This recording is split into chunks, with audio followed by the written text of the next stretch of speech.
We were originally in a state of deadness in Adam. This does not refer to physical death. While it is true that everyone with a body will eventually experience physical death, what is even more critical is the eternal death resulting from judgment. Physical death is a partial experience of eternal death. The Lord referred to those on the verge of eternal death as the dead. Nevertheless, we who were in a state of death have now come alive in Christ through the love of God. Yet even someone who has attended church for decades may still be considered dead in the eyes of the Lord. 1 Timothy chapter 5 verse 6 states, "But she who lives in pleasure is dead while she lives." And Revelations chapter 3 verse 1 says, "I know your works, that you have a name that you are alive, but you are dead." On the contrary, there is evidence to show that we have already come alive, that is, through our love for our brothers and sisters. 1 John chapter 3 verse 14 explains, "We know that we have passed from death to life because we love the brethren.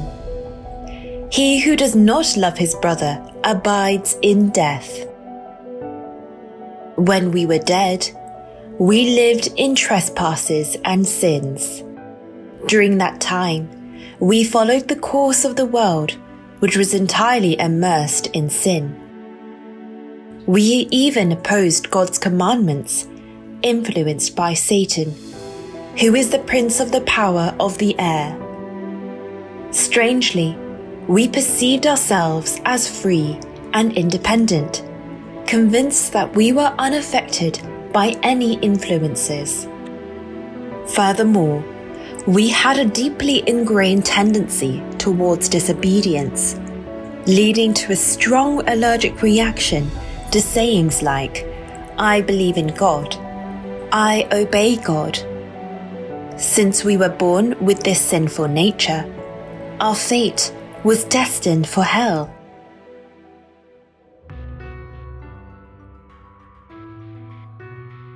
But an amazing reversal has come upon us. Our God has brought us to life from a state of despair. What has made this possible is His great love that overflows with abundant mercy. This does not mean that He saved us comfortably just because He has an abundant ability to love. In order to redeem us, God had to endure the pain of sacrificing His Son, and even now, He continues to bear this suffering. This is because, despite receiving such immense love, we still resist change and persist in pursuing our own desires, being influenced by our fleshly lusts, and then God has to embrace us. We have a tendency to continually forget our past state, and this habit poses a highly fatal problem to our faith. What were the circumstances of our past? What kind of love did we receive from God in such a state? It is crucial to always remember our past circumstances and the love we received from God.